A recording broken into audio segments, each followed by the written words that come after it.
Assalamualaikum warahmatullahi wabarakatuh.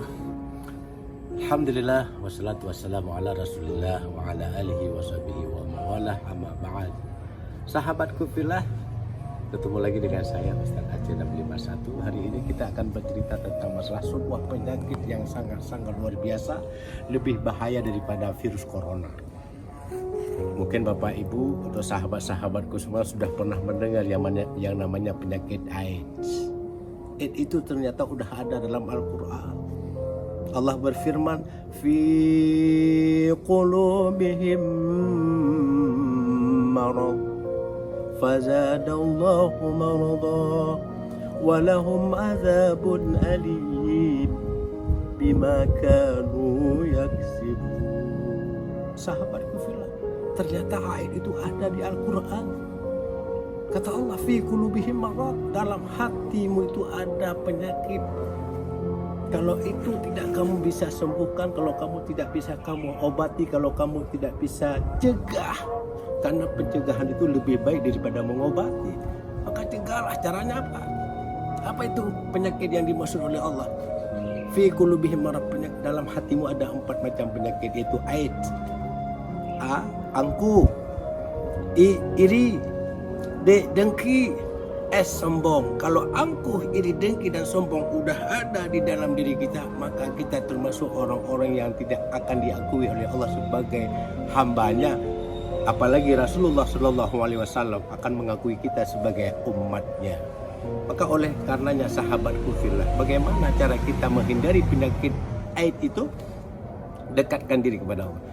Kalau kita tidak mampu menjaganya, fazadallahu marada, Allah akan tambah lagi penyakit-penyakitnya. Termasuk virus corona itu akan masuk. Kenapa? Karena kita memelihara penyakit hati. Bukankah Rasulullah sudah menyatakan, barang siapa yang ada di dunia ini orang yang gemar ke masjid dan dia akan jadi ahlul masjid, insya Allah penyakit Allah akan singkirkan kemana. Artinya apa? Kita jauhkan segala penyakit-penyakit angkuh, iri, dengki, dan sombong. Bukankah Allah berfirman, wala tamshi fil ardi marha, jangan kamu mengejak bumi ini jika kamu dalam keadaan angkuh dan sombong. Kalau iri dan dengki ini yang sangat sering terjadi dalam kehidupan bermasyarakat kita.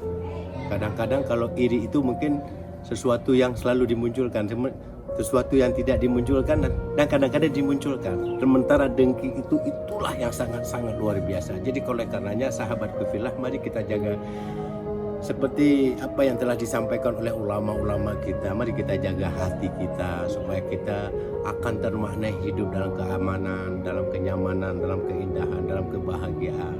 Singkirkan penyakit itu, insya Allah kita akan mendapatkan satu keberkahan dari Allah Subhanahu wa Ta'ala. Sahabatku fillah, mudah-mudahan cara kita menyingkirkan penyakit AIDS itu hanya satu: bertakwalah kamu kepada Allah. Jadilah Allah sebagai pelindungmu dan takutlah kamu kepada Allah dengan sebenar-benarnya.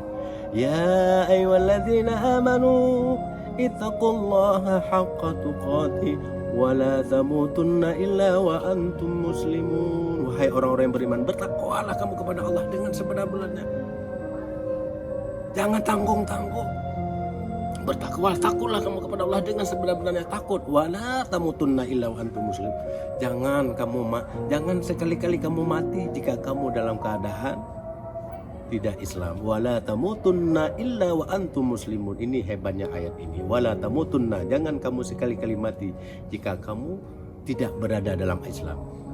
Karena saking bahayanya penyakit hati, bisa-bisa kita tersingkir daripada akidah adinul Islam. Insya Allah mudah-mudahan kita semua akan terjaga dari penyakit hati dan mudah-mudahan kita dilindungi oleh Allah Subhanahu wa Ta'ala. Barakallahu lakum wa baraka alaikum. Wassalamualaikum warahmatullahi wabarakatuh.